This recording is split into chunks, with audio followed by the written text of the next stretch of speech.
Assalamualaikum, Profesor. Yes, Assalamualaikum, yes, Dr. Nisa. I'm Nisa. Alright. Uh, we are the organizer from Pasru. So inshallah, we will begin the session soon. And I just want to inform that we will be live in our platform, YouTube platform.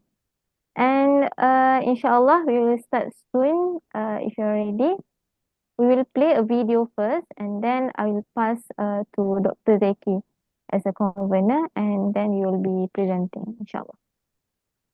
Yes, thank you.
Okay, inshallah. Before we start, we will see a video presentation. Okay, Hanif, can you play the video?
Okay, I think we just move forward. Bismillahirrahmanirrahim. Assalamualaikum warahmatullahi wabarakatuh. May peace and mercy, blessings of Allah be upon all of us. Ladies and gentlemen, esteemed guests and cherished participants, welcome to the inaugural session of our webinar series on Islamic political philosophy organized by the Policy and Area Studies Research Unit under the Department of Political Science at International Islamic University of Malaysia. My name is Sarah Tunisa, and I am honored to be the MC for today's enlightening discourse. This webinar marks the first of 5 insightful sessions to be held throughout this semester, each aiming to dive into the profound realms of Islamic political philosophy. Today's session is entitled Reading Taha Ibrahim, Moral and Political Implication. And our esteemed guest speaker for the day is none other than the Professor Muhammad Hassas, lecturer of Louis University of Rome. Before we begin our session, I would like to thank our convener for this webinar series, Assistant Professor here at our Department of Political Science, Dr. Muhammad Fawaz Muhammad Zeki, and our coordinator at the Policy and Area Studies Research Unit, Assistant Professor Dr. Mio Alif Mio Azlan. I sincerely thank you, both of you, and for their unwavering support and dedication for this initiative. Once again, on behalf of the Policy and Area Studies Research Unit, I welcome you to this session, and without any further ado, I pass on the mic to our moderator for the day, Dr. Zeki. Okay, Assalamualaikum warahmatullahi wabarakatuh.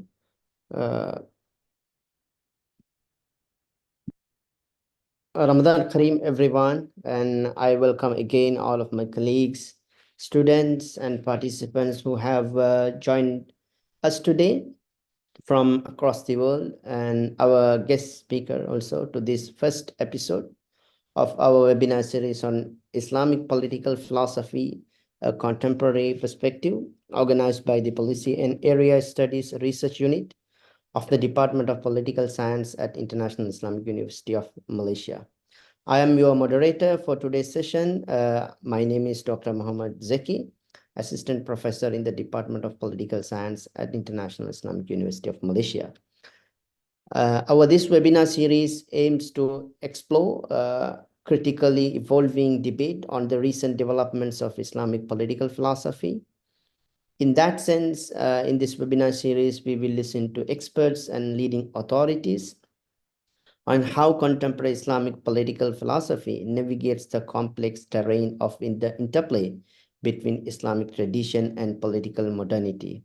To say otherwise, mainly all the lectures of this webinar, one way or the other, attempt to engage with the central question of how contemporary Islamic political philosophy engages in reconciling Islamic ontological, epistemological, and ethical foundations with the imperatives of political modernity. Against this background, today we start our webinar series by critically exploring the ethical and political ideas of one of the prominent contemporary Islamic philosophers of the Muslim world, Professor Taha Abderrahmane. As we all know, Taha Abderrahmane is a Moroccan philosopher, famous for challenging the exclusive claim of the West over the concept of modernity. Alternatively, Professor Taha Abderrahmane argues for multiple modernities, reflecting the plurality and human society's vibrant nature. As such, he developed an idea of Islamic ethical modernity, rooted in Islamic spirituality. For that matter, he introduces his new philosophical paradigm as the trusteeship paradigm, a paradigm based on the primordial agreement between the God and human being. Thus, in today's lecture, we will explore the moral and political implications of Taha Abderrahmane's intellectual projects and his work. To guide us through, we have invited a prominent reader of Taha Abderrahmane's project and his works. He is none other than Professor Muhammad Hassas. We are very much honored to have him with us today. We are very grateful to Professor Hassas for accepting our invitation to talk on this very, very important topic. Let me give a very brief background about Professor Muhammad Hassas. Professor Hassas is currently a lecturer in the Department of Political Science at the Louis University of Rome, Italy. He holds a PhD from the same university where he currently teaches. He is the author of two important books, The Idea of European Islam, Religion, Ethics, Politics, and Perpetual Modernity, published by Routledge in 2019, and The Intercultural Poetics, Cambridge Scholars, published in 2017, and Professor has edited many works, including Pluralism in Islamic Context, Ethics, Politics, and Modern Challenges. published by Springer in 2021, and his another edited work is Islamic Ethics and the Trusteeship Paradigm, Taha Abderrahmane's Philosophy in Comparative Perspectives, published by Braille. And one of his another important work, edited work, is Islam, State and Modernity, Muhammad Abid al-Jabiri and the Future of Arab World. And also he published on Imams in the Western Europe, Developments, Transformations and Institutional Challenges. The edited work has been published by the Amsterdam University Press. His research areas are contemporary Arab Islamic thought, focusing on philosophy and theology, Islam in Europe, European Islam, and contemporary Moroccan thought. Prof. Hassas is currently editing the first comprehensive volume on contemporary Moroccan thought. So without further ado, I invite Prof. Hassas to take the floor, and Prof. Hassas, the floor is yours. Prof, you can have 30 to 35 minutes. You have 30 to 35 minutes, then we will open up the floor for Q&A session and comments. Thank you very much, Prof. Thank you very much. Good day, everyone. I'm very pleased to speak in this webinar series. Congratulations on the organization of this series. So thank you to the whole organizing committee and to Dr. Zaki in particular for the invitation.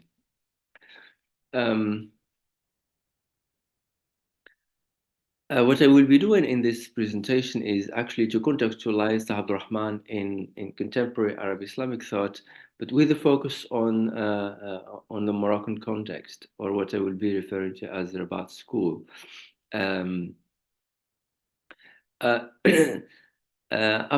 So what I will be doing is first read the stages of the scholarly appearance of Taha Abderrahmane in the intellectual scene, and then say something about his moral philosophy in comparison with few other figures to clarify his ideas, and then see the political philosophy dimensions of this thought and the main works that fall into this category.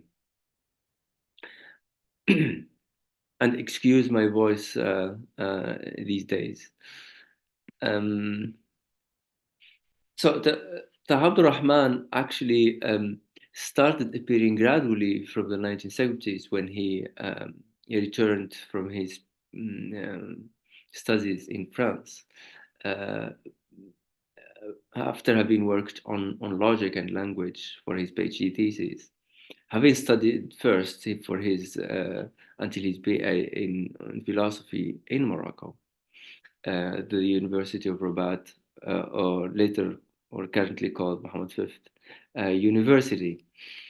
But his gradual appearance would take some time, and only from the late 80s he would attract scholarship and the readers in the local context. And then from the 1990s, when he would start writing about the tradition in general, Arab Islamic tradition, that his name would appear in a larger Arab scholarly context. So from the 70s, in the 70s, he was busy working on logic, and then philosophy of language afterwards, and translation theory in 80s and early 90s. And then in the 90s, his focus was on assessing the tradition, how to read the Arab Islamic tradition in a context in which there were other three major voices in Rabat, where he was, and in the Arab context. So there were so-called liberals and socialists or leftists. And so he appeared on the scene to contribute from a religious perspective, actually. Scholarly, philosophical philosophy, political philosophy would then afterwards appear from 2000s after, I would say, the Second Intifada in Palestine. But it's already from the beginning of 2000 that he would also start writing on moral philosophy, and from then on we would find the heavy concepts of spirituality in his works, and that has been his other contribution of importance in Arab and Islamic scholarship until now. And then in the last few years, he has been also writing on Sharia objectives, مقاصد الشريعة, and lately his most recent book a few months ago is about reading Socrates and Abraham alayhi salam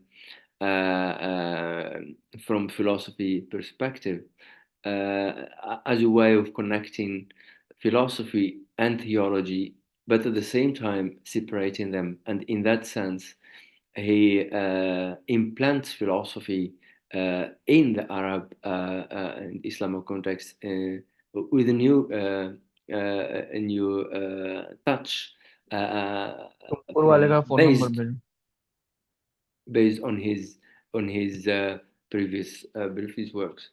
And they have used the word, his one of his most important concepts now is al-i'timaniya, or which I have translated as in trusteeship, and since 2015, and has been adopted by some scholars. But he also, within this paradigm, in 2020, he makes a note that among the proposed concepts that could be closer to trusteeship ethics in particular could be in entrustment ethics or fiduciary ethics. So these are five major phases, I would say, of the appearance of Taha Abderrahmane without without titles. But we can speak about some titles, since the aim of the presentation is to link the moral and political implications of his project. So I will be giving then some titles before I move to the next stages of this presentation. So on logic, he was trained as a logician, and it is already by the late 1970s when he wrote his thesis, and early 80s, that he seems to have reached dissatisfaction with obsession with idea of reason in modernity. And it is here that he develops concepts or divisions, famous divisions of reason, which he would apply to ethics and practice, or doing in general.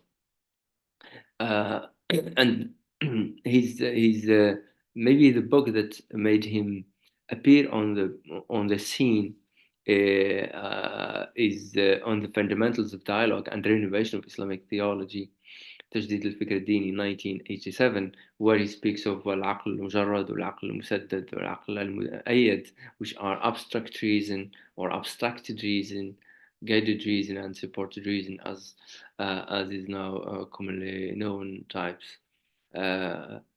And by abstract reason or abstracted reason, it is a reason that is, to use simpler words, absolute or full human reason, without reference to any other transcendental reality or divine truth,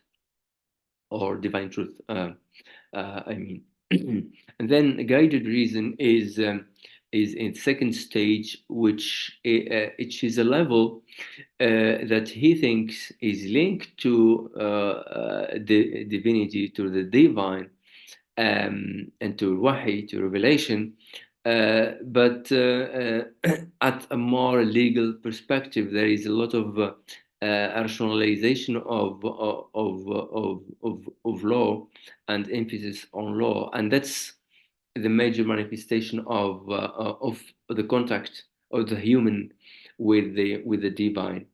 And then he speaks of, and he says that this is not enough to comprehend and represent the divine or al-wahy in general, reason, revelation. So he speaks of supported reason, al-aql al-mu'ayyad, and this reason is itself of different types. It's like uh, as if there were maqamat or stations, Sufi stations in his categorization, and he is, as we'll come to know later on, influenced by Sufism, and he belonged to, maybe he still does belong to Buchishi Sufi Tariqa in Morocco, which has also international appeal and followers. So this supported reason is all the time, it does not stop only at the legal aspects that connect or that manifest the human connection with revelation, but it is a reason that is rationalization of all human types, thus leaving space, to the unseen, the unknown, or to al-ghaib in simple Arabic, in simple terms. These concepts actually would become repeated in his other works, would become developed in his other works, and become the pillars of his philosophy that is now known as trusteeship philosophy, or الفلسفة الائتمانية. So this battle with modern rationality, it has given us these early Taha Abderrahmane, and the influence of Sufism in his work. And then in the second stage, he keeps working on the importance of language in philosophy. And here he goes back to classical Arabic discussions among grammarians, and here he also develops, writes two works on the theory of philosophy, and it is here that his other second aim, besides reviving Islamic philosophy, is reviving Arabic philosophy come to prominence.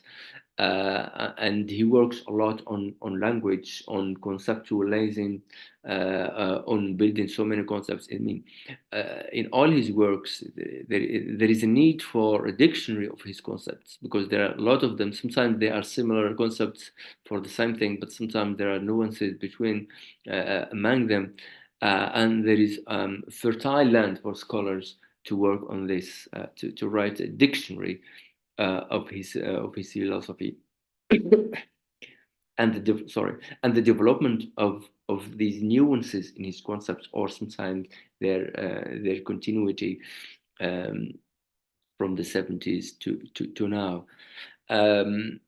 He also in this period speaks of usul al-fiqh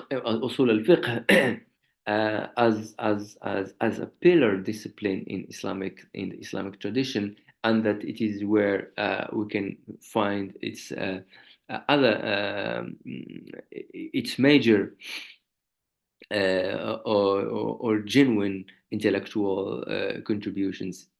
If philosophy is not originally in Arab Islamic, but usul al-fiqh is purely Arab Islamic. He also proposes, for example, in this stage, in Arabic term, or expression for the Cartesian I think, therefore I am, influenced by both the structure of Arabic language and also its intellectual cognitive aspects, and he translated it as under Tajid. And he was criticized by some scholars from the Mashriq, from the Levant, like Ali Harb, over this for philosophical reasons, which we may come to later on. It is also after this he immerses into assessing the tradition from early in the early 90s, and here comes his kind of intellectual battle with the other senior and prominent Arab and Muslim philosopher Muhammad Abid al-Jabri, who I assume is well read and translated in major Islamic and also non-Islamic contexts. And for him, briefly here, he says that only a comprehensive understanding of the tradition can give us an understanding of its classical worldview. And if it is divided, if say the Maghreb and Mashriq, or Western Islamic world and Eastern Islamic world, as Al-Jabri did, and that is not comprehensive enough and does miss the point in reading the tradition in simplistic terms. And it is not about reason and revelation, or reason and conservatism, or reason and illumination, or reason and mysticism, or reason and Gnosticism.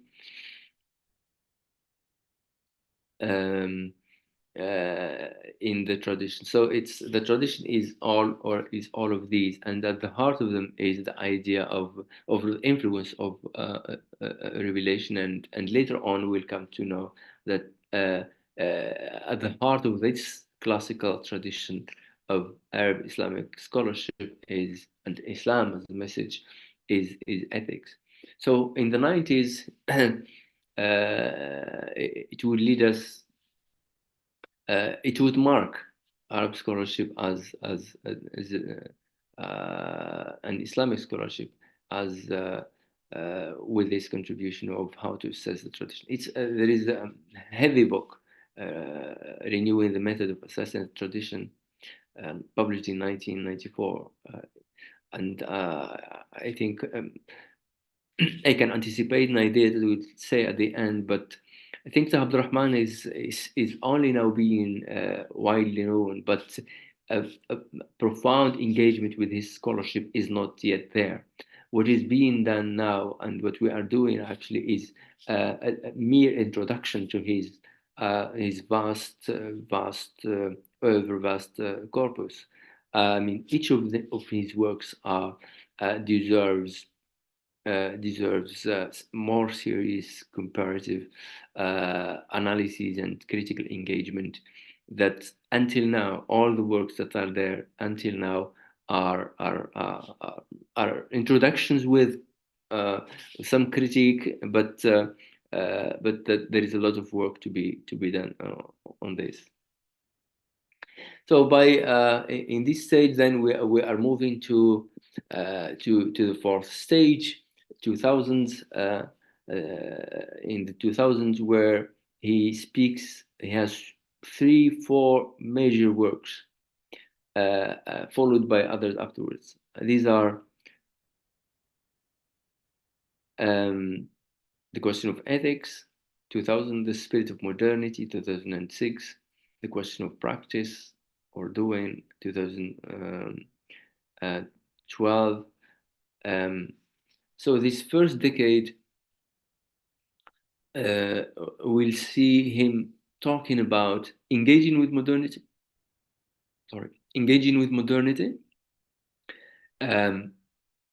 with major philosophers of modernity in the West, Europe, and the US, and an intellectual and linguistic battle to coin terms and present the Islamic alternative, or spiritual modernity, or what he sometimes called Islamic modernity, in which ethics is a pillar, where he presents ethics or ethicality as the essence of humankind and not reason. Reason is a means, but ethics is the end. Um, and here there are different stages actually of his engagement with modernity. While he presents these pillar texts, what ethics means, what modernity means, what religion means. Also, there is the Spirit of Religion, written in 2012, and he and they will refer to that book, The Spirit of Religion, in why. After these engagements with these concepts of ethics, modernity, and the practice, and why practice? Because he sees a difference between what reason reaches and what it does in European modernity. So while he endorses modernity, he at the same time says that it's only ethics that can reform it. And the way modernity has been conceptualized from Descartes, and the perception of nature as if it is there just to be used and abused, is an erroneous start in modernity. And the consequences we see now, the way geopolitics manifest themselves, climate change, consumerist behavior of the moderns, or be they Europeans, or the way they have influenced the whole world, including the Muslims. All these for him are manifestations that there is something in the idea that doesn't work, and only thing that can correct it is ethics. And those ethics have to be spiritual, connected to the divine. And that's where later on comes the concept of tazakki or tazkiyah. So he writes the misery of secularism and the post-secular loss, where he engages with other philosophers from Rousseau, Kant, Durkheim, Luc Ferry, contemporary times, and then engages with what secularism has led human beings to. I mean, as a separation between religion and politics, to full separation then between reason and ethics, reason and politics and ethics, and to the end of to doing without ethics, or the ethics that only serve politics.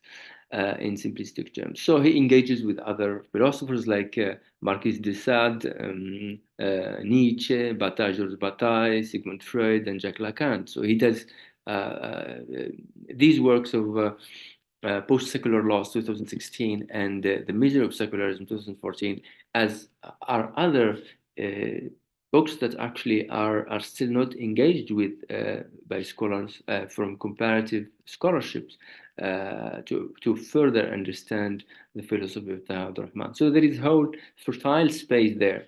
He also engages with scholars, philosophers that are known as philosophers from a religious perspective, from Jewish or Christian philosophers, and he says that they have been influenced by modern secularism, and the space they give to spirituality is not that robust. So, like for example, while he likes their work, he also at the same time says that it's not enough.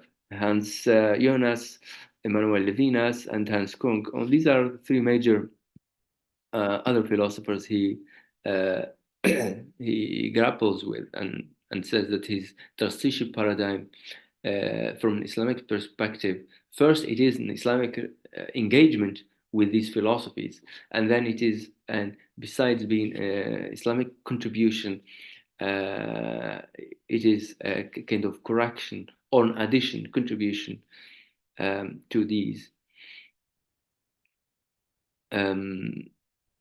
So we are still here at then we gradually move to spiritual modernity and moral philosophy, which is, as I said, already we are there, at the same stage from, especially from 2000s.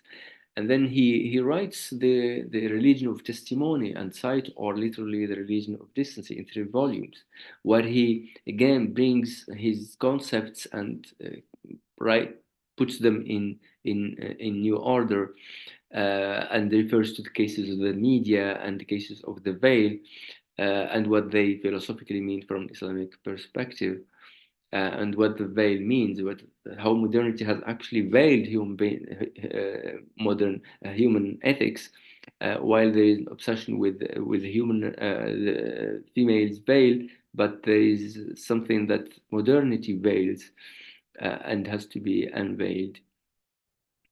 And here he again uses concepts based on Quranic verses, and between brackets he doesn't use Quranic verses inside his argument because he wants to remain scholarly, philosophy perspective as philosopher. So as a philosopher, he doesn't use the Quran, but he uses them in footnotes, and all his books starts with epigraph, Quranic verse. And only in his last book he uses Quranic verses inside the book, where in this new book on Socrates' philosophy, the value of Socrates' philosophy, and how Ibrahim, the prophet,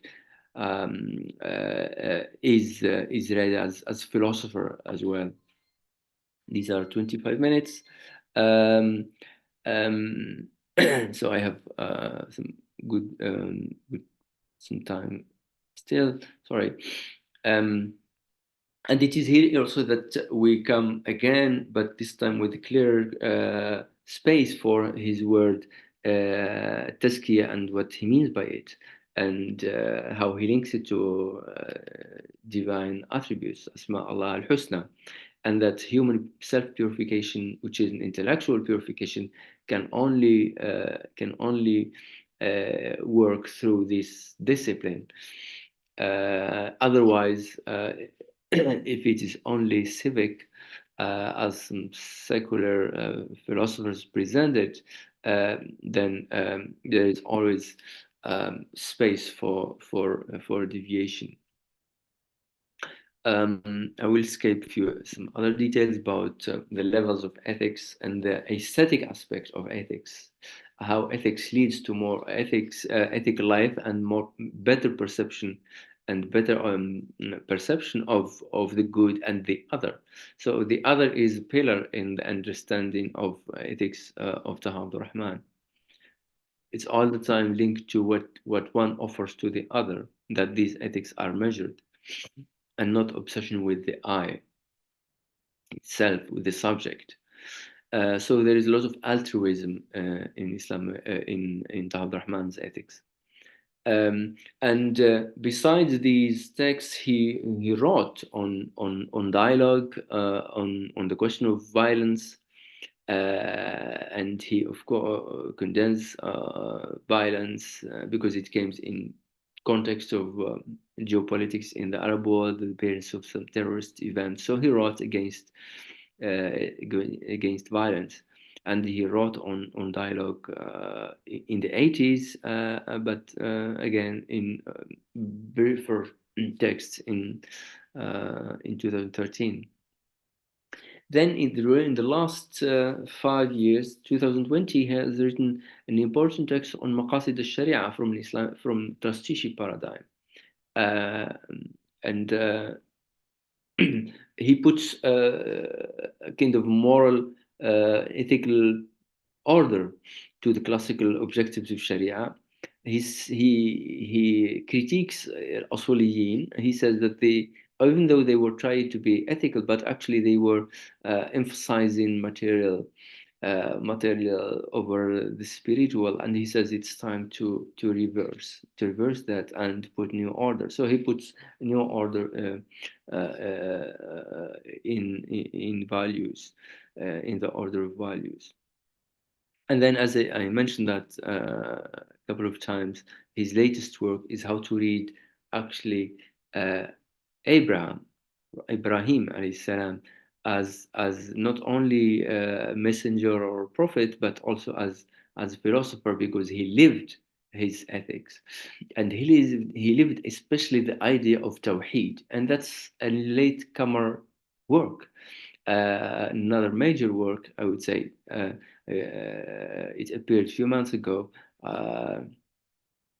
and he he tries to see how philosophy in the Western tradition, in European tradition, in mainstream tradition, um, has moved from Socratic philosophy to then Plato made some changes there, and then with Aristotle is full already in the classical times, different perception of philosophy and dominance of reason, while Socrates' philosophy is linked to ethics and practice. So what Socrates did was consistent, coherent with what he believed, and he presents him also as a monotheist. And then that's how he says that Abraham or Ibrahim is also goes in the same line. Socrates goes in the same line of Abraham. He practiced what he believed in, and he was consistent in that. And that's what philosophy is about. It's a way of life, and it's not only abstraction, concepts, intellectual judo.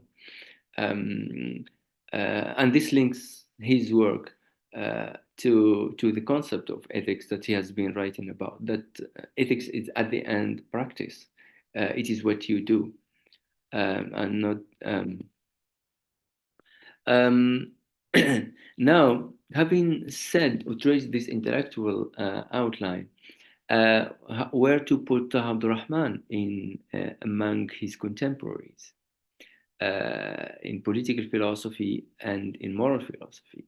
To understand him, let's make him talk a bit with his the major philosophers of his context, which are read widely, as you know, Al-Jabri and Larwi.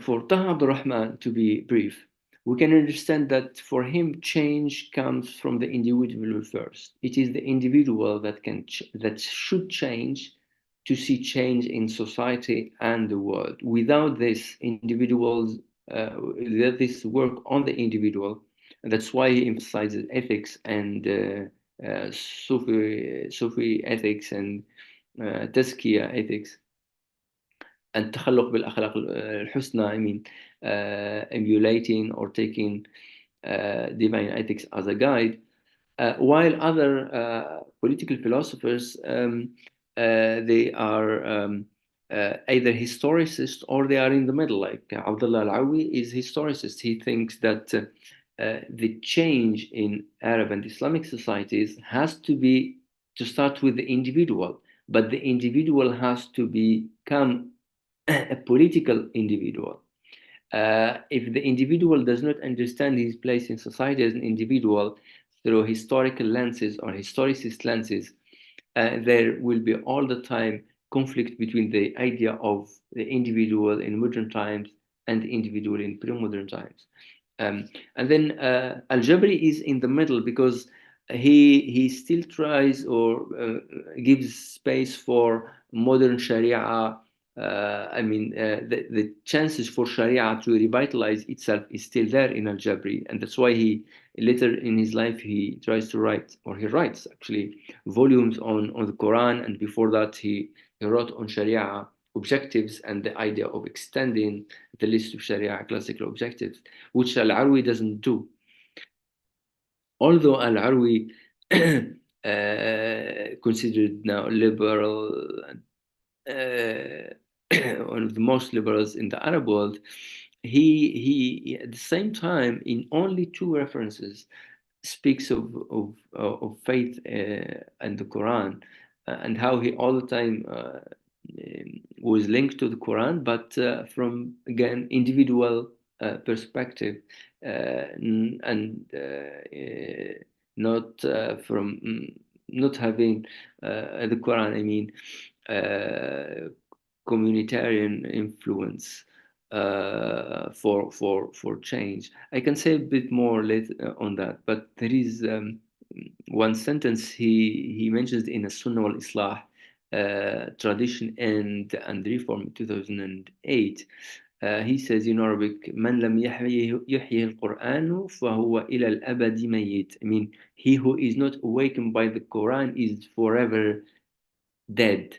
So that's a strong statement from Lawi, who was all the time, who never spoke about religion and his relations with it, but he makes this statement to say that the Quran is a major text, and only again in his intellectual autobiography published in 2016 in French, then translated in Arabic in 2020 to 2018 maybe. He also mentions that he all the time had space for faith, but his faith is very private matter.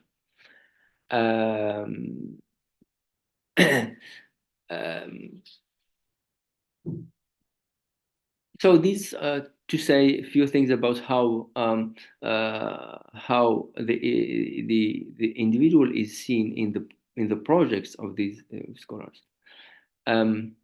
What else can I say from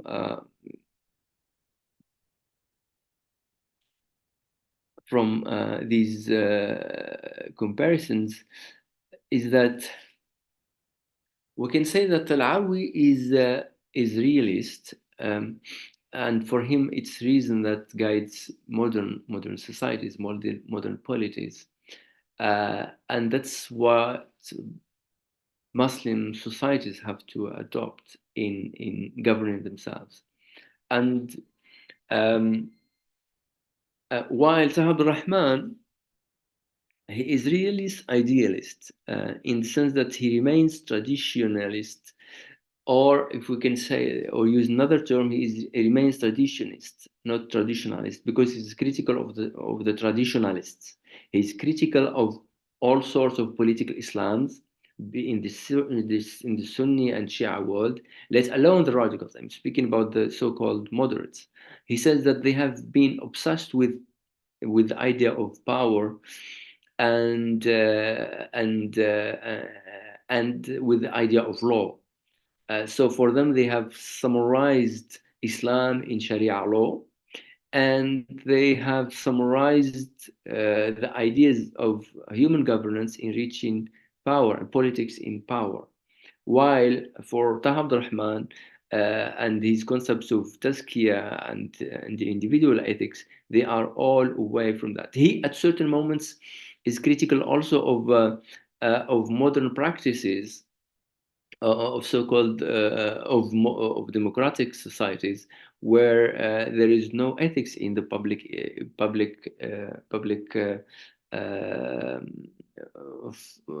competition. The way parties, for example, campaign, and the way the influence of corporations, and all these are unethical means. So while there is a recognition that consultation and violence are the major achievements of what a democracy has given to human beings in the way we perceive it, but there are also lacunas. There are aspects in modern liberal democracies that have to be corrected. I mean, these are procedural means, let alone the modern conception, secular conception of the world. So Taha Abderrahmane, as a realist idealist, does not, while he gives strong space to reason, he does not, of course, obviously, delink it with the idea of wahy, with the idea of revelation as supreme guide, as a supreme guide. So his allies then are as revealed religions, but the ethical aspects of them. Which means that he emphasizes in his conception of the individual the private and how the private influences the public. And it is not private-public dichotomy. They are linked to him because it's the same individual that has certain ethics that he has to transmit in society and the other is all the time in the lenses. I know that I will have to stop in now, but let me take maybe 2 other minutes. Okay. So he tries to overcome these concepts of the secular and the religious in his conceptions, his political conceptions. Um,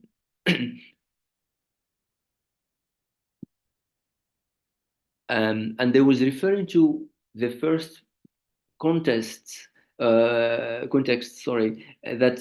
made Taha Abderrahmane's political engagement clear. It is this 1967 so-called 6 Days War defeat in the Arab world, and also the Second Intifada, which led him to write the Arab right to philosophical difference and the Islamic right to intellectual difference. It is there, for example, that he tries to present categories of Arab regimes, the Arab regimes that have relations with colonial powers or with hegemonic powers in the region, Israel in particular.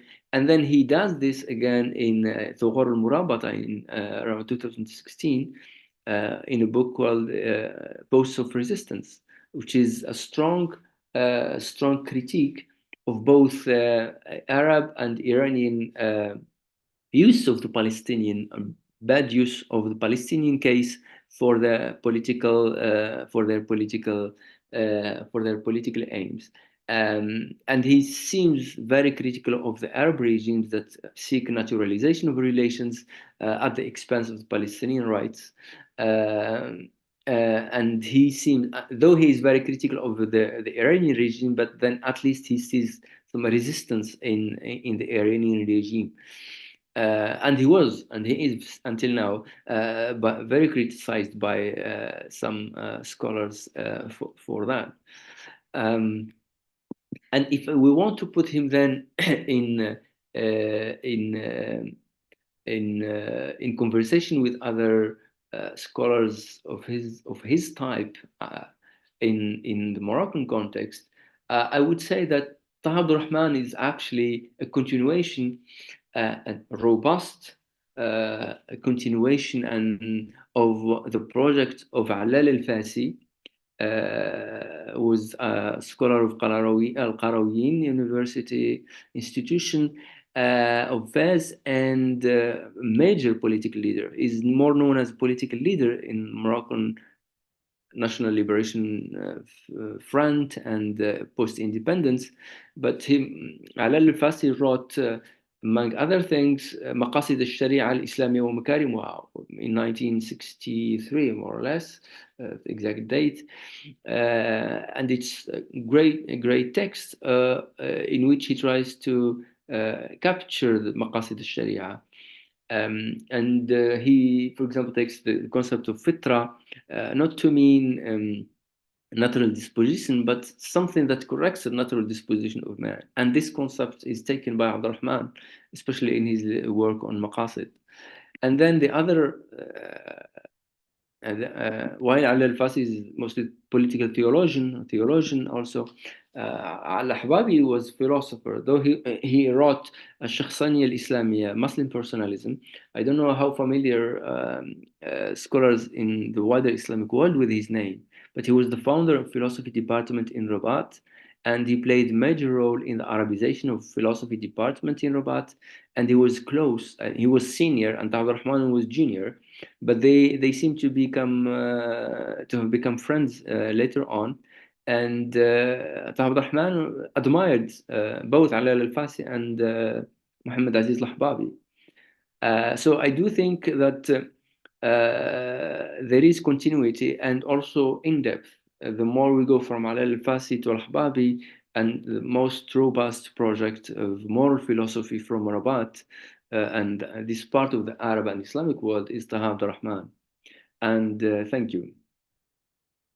Thank you, Professor, for your lecture. And I think we can open up the floor for Q&A and comment session.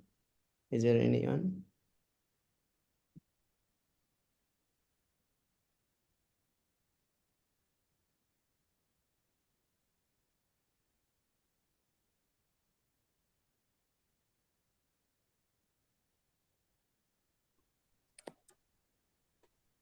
There's another question from Dr. Mior Alif, and Prof is asking how much of an analytical philosopher would you describe Taha Abderrahmane as?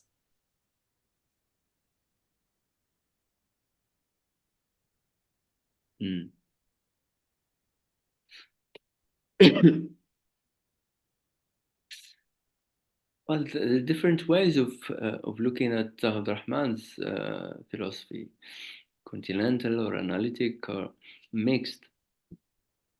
First,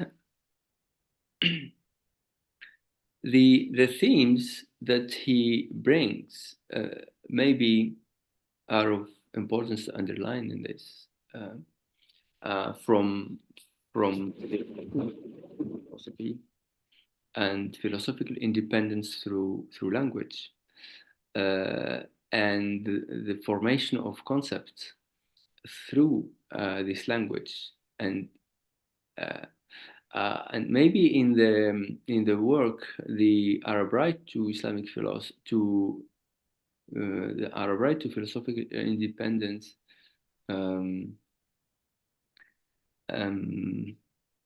is manifestation of this. And then he is aware of the importance of language in the liberation of societies, of individuals, societies, communities, and nations. And he differentiates that with the idea of Islamic philosophy.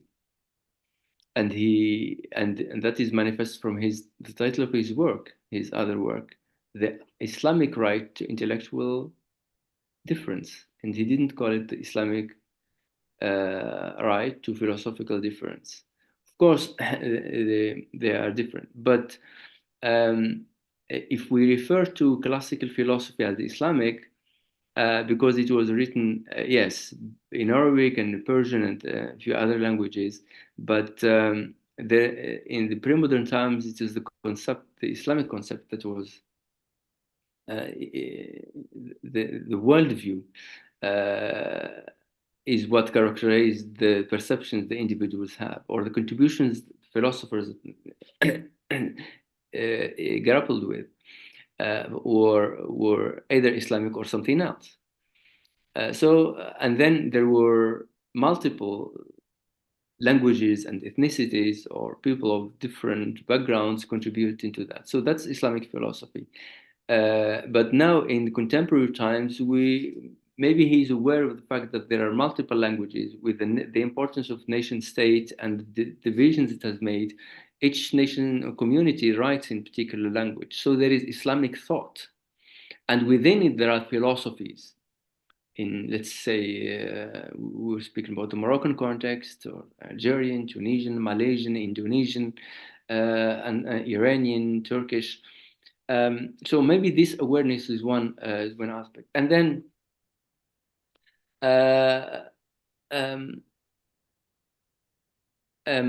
maybe this is the point I might like to underline here.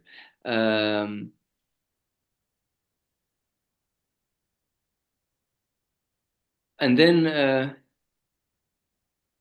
how these concepts he builds engage the tradition and engage other philosophies, which other philosophies don't. I mean, European, Euro-American philosophies, modern philosophies don't do. I mean, they are immersed in modernity and its heritage, classical heritage, and does not open up. And that is a critical point that various scholars put, and contributions from the Global South is is what is it aims at that. I mean, the major critique is where is the other traditions in the mainstream tradition in European philosophy in general, be it analytical or be it continental. Yeah, If that's there is what I can. another, yeah, another question. If I understood your point, yes. Yeah, another question that you it's asking from, I'm just asking the question being you, using the privilege of the moderator that, and I just read your article. It was fascinating on Taha Abderrahmane's political theology, which you contributed to the book on Islamic political theology, edited by one of your ustads. And he, in that book, you argue that Taha Abderrahmane's philosophy also, even though he provides a unique approach to critique modernity based on spirituality, but he says his project is severely limited when we approach that project through the lens of pluralism, meaning how his projects incorporate the diverse people with diverse political orientations. When he approaches that diversity, he fails to incorporate them in their overall project. It somehow tried to project a whole solution based on spiritualism against secularism. So he end up in a way again in a, let's say, spiritual or Islam versus secular the politics. He reproduces that narrative again without even being aware of that. So in that sense, his project is very much limited. This is the argument that you develop in your paper. Can you shed on this more on this point?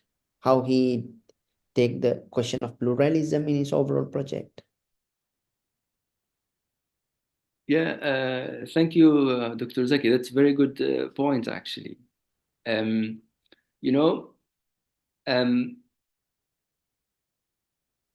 certain contexts, like the Arab world, because of the various problems that there are in society, in the sociocultural dynamics and political regimes, the temptation from the post-colonial period, from the 60s, or not to say for the last 200 years, more or less, has been to secularize, or it is the way, because otherwise the regimes will not change. There could be no challenge to the established, consolidated, strong, non-democratic regimes. So the way to democratize is to defend all liberties, and that means secularism. Well, here, to state the obvious, not every liberal says defends secularism by materialism. I mean, it is material worldview or materialist worldview. No, by secularism they broadly mean separation of powers. That religion should not intervene anymore in governing societies the way it did in pre-modern times.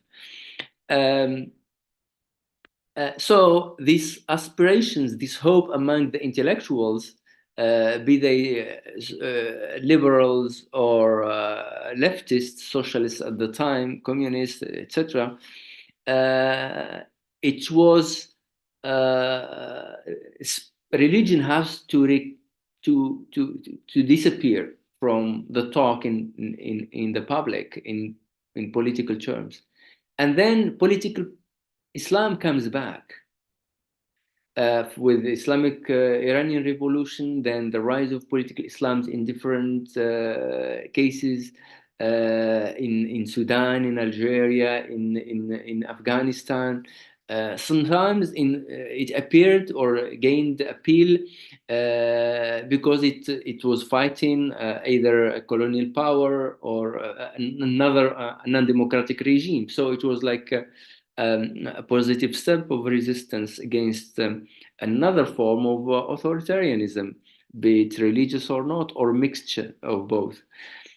So when Taha Abderrahmane appeared on the scene in the 90s, from the 90s in particular, to become more widely known in the Arab world from the 90s, it was like an aberration. It was like, how come we have been fighting for secularization in society and intellectual life, and then comes a scholar with a very strong religious dictionary, religious lexique, and that was he received a lot of critique from all those big major scholars and their disciples or indirect students and students until now.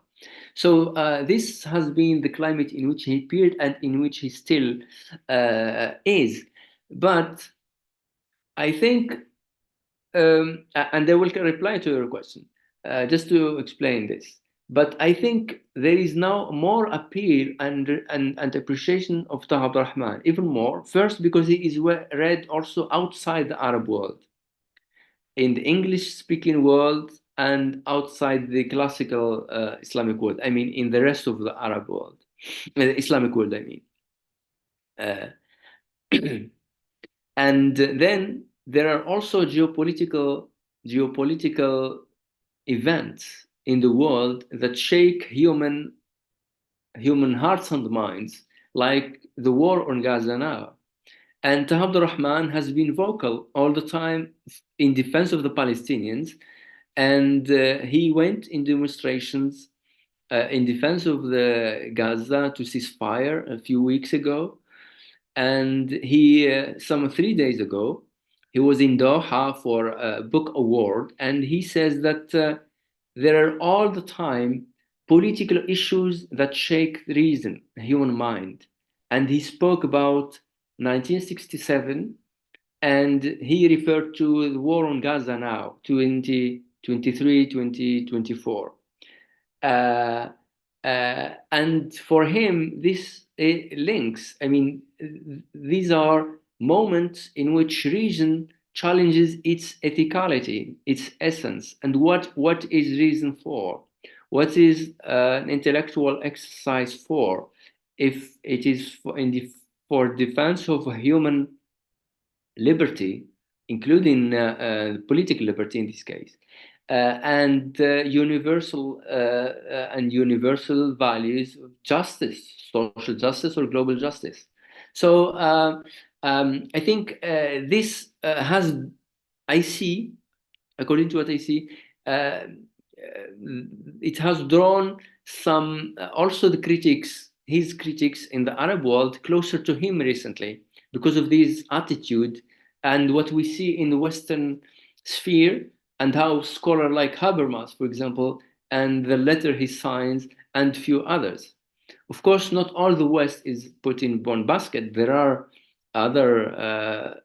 We have Chomsky. We have Judith Butler. We have Edgar Morin, and many others. They are philosophers of importance, of big names and weight, and they have taken critical attitude of these against these atrocities.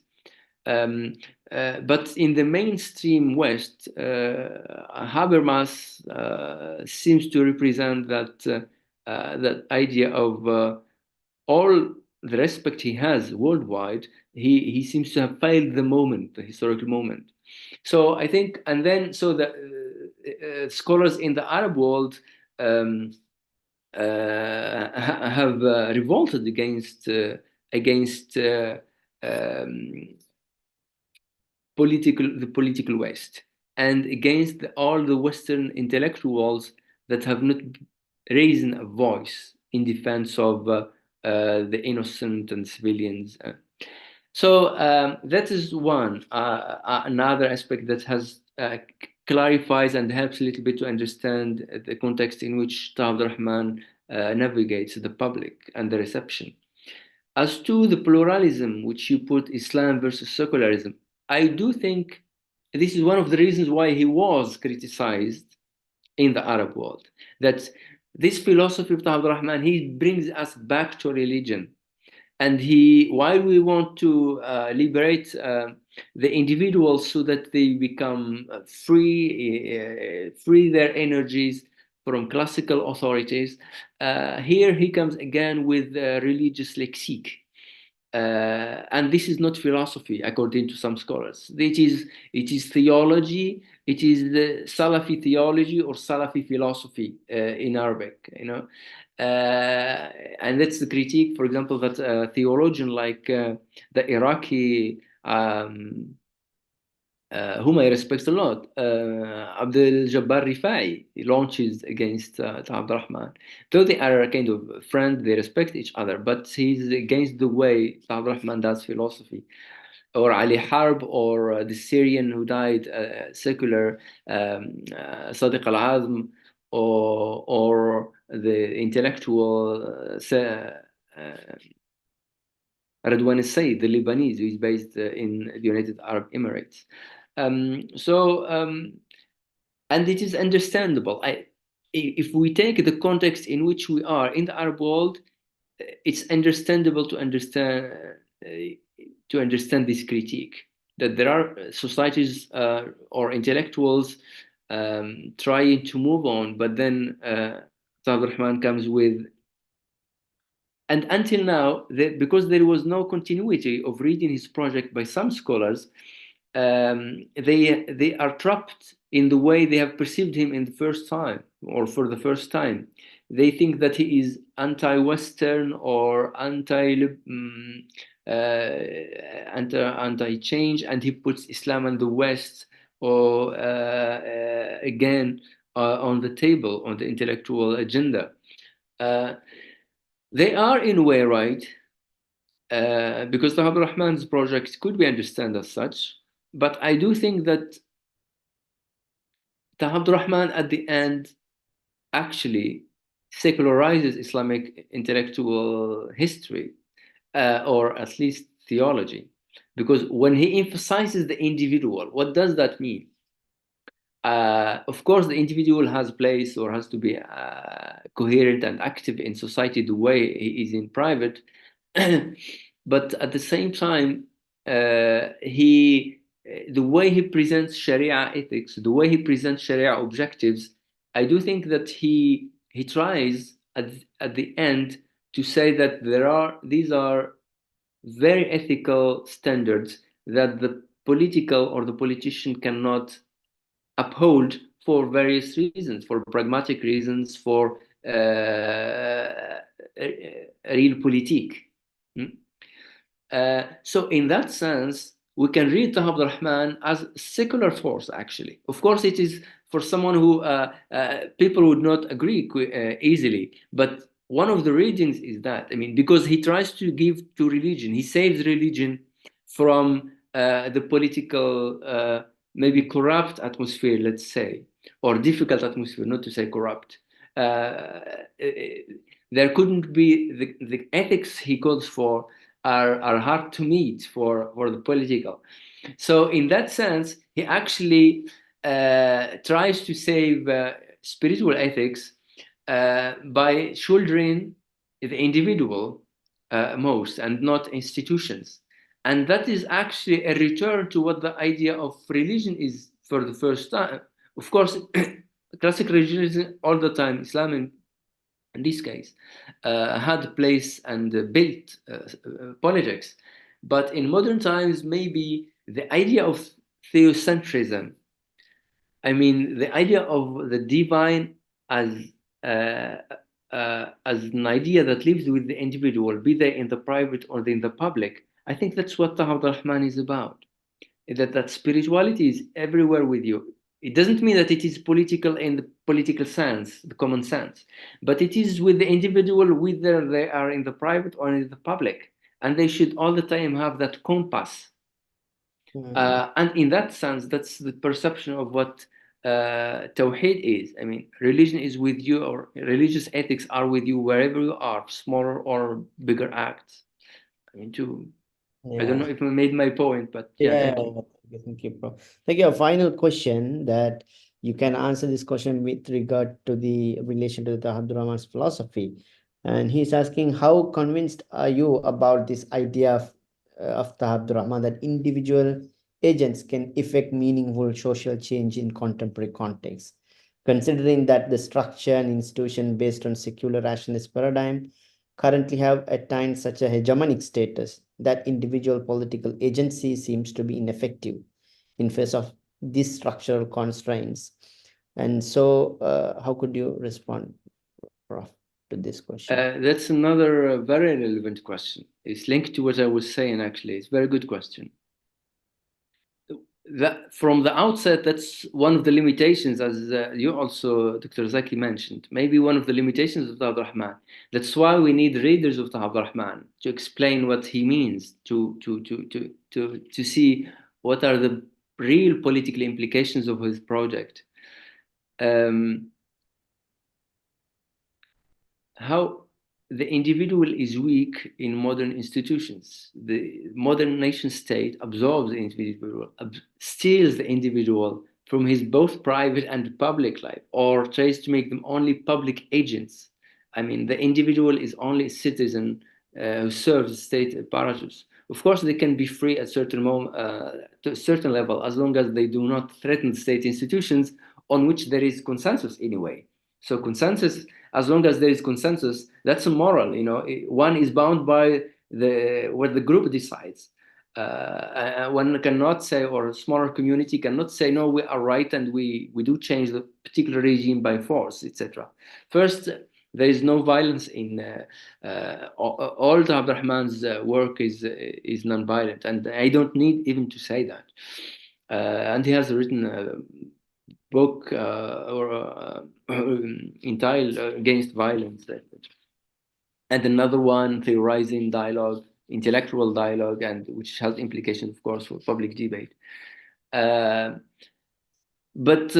I do, to my understanding so far, I think Taha's work targets the individual, yes, but the individual as an actor or an agent in society, in the community, but not necessarily in the politics. They can do politics, but to sustain the values that trusteeship ethics is about, only an individual that is engaged in the public sphere, not necessarily the political sphere, is the way out, apparently.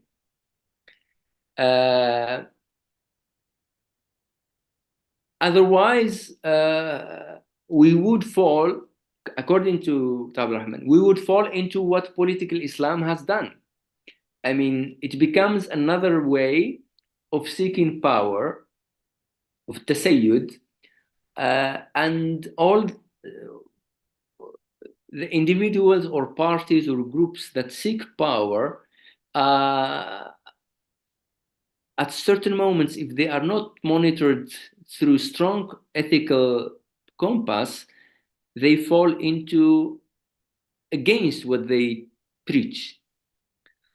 That is why I think the way he perceives the individual and ethics, they can only work for the private and for the private in the public sphere with the community, but not necessarily at the state level, at the state apparatus, because that's a different realm. So there could be an influence on state apparatus, but not direct. I think in that's what I meant when I said that Taha Abderrahmane actually secularizes Islamic theology, political theology, because at the end, the threshold he raises makes it too difficult to speak of a state. And Wa'il Halaq, we didn't mention him, his book, Impossible State, this is what he meant, that the modern nation state does not allow such ethics to be in politics. So an Islamic an Islamic state is an impossible state from this perspective. Yeah. Thank you. Thank you, Prof. Thank you very much. And I think we have exceeded our time in today's webinar, so we have to conclude it. And I thank all the participants for joining us today for this insightful webinar on reading Taha Abderrahmane, moral and political implications. I think before we wrap up, I want to express my deepest gratitude to our guest speaker, Prof. Muhammad Hassas, who accepted our invitation and shared with us some insightful perspectives on Taha Abderrahmane's overall projects and its implications. I think we hope to host him again in future, inshallah. If it is physically, most welcome, inshallah. And inshallah. And also a big thank you to our incredible audience for their engagement and thoughtful questions. I also thank Dr. Mir Alif, the head of the Policy and Area Studies Research Unit, and his team for facilitating and organizing this webinar today. In addition, I would like to remind that we have another webinar coming up on 26th of April 2024. And we host Professor Andrew March, who will join with us to talk on Islamism as a political philosophy. And he is an expert on contemporary Islamic political thought, and also he is a well-known scholar in the Western academia. And hence, I invite all our participants to join with us in the next session as well. And again, I thank our guest speaker, Prof. Hassas. Thank you, Prof, again. And also, we'll continue to be in contact in terms of sharing the ideas about Taha Abderrahmane and many other your works, inshallah. And with this note, I conclude this session with the dua al-kafara. Subhanakallahumma wa bihamdika, ashhadu an la ilaha illa anta, astaghfiruka wa atubu ilayk. Assalamu alaikum, Prof. Assalamu alaikum, Ramadan Kareem. Ramadan Kareem. Thank you very much. We Thank you, upload Prof. this YouTube, your lecture on the YouTube. Inshallah, I will share the link with you. Thank you. Thank you very much. Thank you, Prof.